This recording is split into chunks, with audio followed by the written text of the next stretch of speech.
बाळूमामाच्या नावाने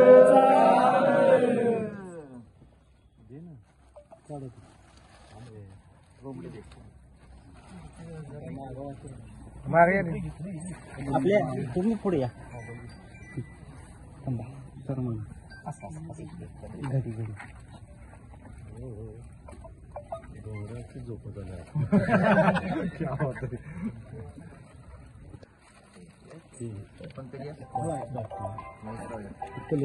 एक काठी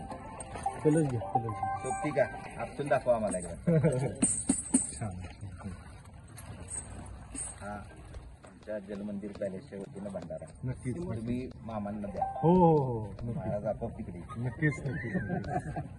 नाही मला तर महाराजांना बोलून आपला कोल्हापुरी पेटा कसा असतोय तर आपल्या दरबारात बांधायचा तर सुद्धा बोलू ना लहान तुम्ही मोठा कस घेतोय मला बरेच तुमच्या इथल्या म्हणजे मेळ्याच्या वगैरे कार्यकर्त्यांनी विचारले महाराज साहेब येऊन गेले मी मुद्दामच बोलले येऊन गेले मग कसे काय फोटो व्हायरल झाले नाही म्हटलं तसे देवाला आल्यानंतर हे करायचं असतं मी हळूच खोटं बोललो खोटं बोललो ना हा मग झाले की आपल्या काळात आपला अद्रश्य सातारी कंदीची आता महाराजजी बाळूमामाने आम्हाला दिलेली एक मिनिट दादा साईडला एका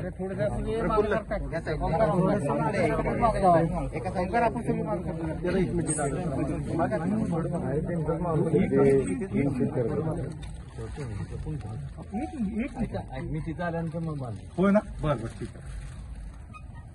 मला कसं झालं अहो कसं कसं शेवटी तुम्ही अन्नदाते आहात सर्वांचे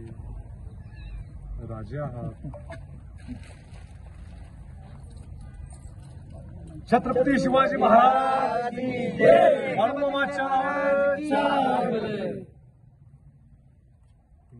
हे दिली काठी तुम्हाला देणार की तुम्हाला देणार की तुम्हाला तिथली जागेवरची काठी देणार एक हा आमच्या सर्व छत्रपती घराण्यातर्फे आपला एक सत्कार केटा बांधूया गुरुजी माईक केस आहेत ना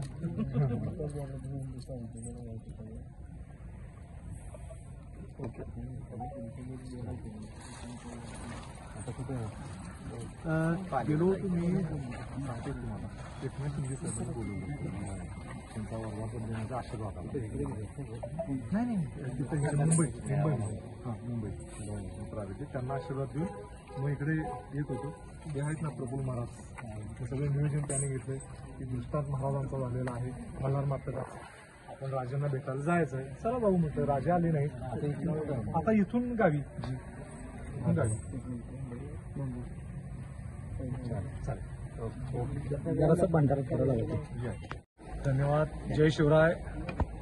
जय भवानी जय शिवाजी जय बाळूमामा मी श्री सद्गुरुसंत बाळूमामा देवस्थान आदमापूर भाकणूकर श्री कृष्णात धोनी साताऱ्याला येण्याचं कारण तुम्हाला सांगतोय की हे घराणं हे छत्रपती शिवाजी महाराजांचं थेट वंशज आहे आणि राजांना मागच्या वेळी बोलल्याप्रमाणे बाळूमामांच्या भाकणुकीमध्ये शब्द आला होता की साताऱ्याच्या गादीवरती फुलं पडतील या अनुशेषनं महाराजांचा विजय झाला त्यांच्या गादीचा झेंडा लागला त्यांच्या गादीवरती फुलं पडलीत आणि ही सदिच्छा आणि आशीर्वादरूपी भेट होती की महाराजांनी श्री क्षेत्र आदमापूर इथे देवदर्शन लवकर यावं आणि मामांचा पुन्हा एकदा नव्यानं आशीर्वाद घ्यावा आणि जनतेच्या कल्याणात त्यांनी सदैव उभा राहावं यासाठी ही भेट होती जय महाराज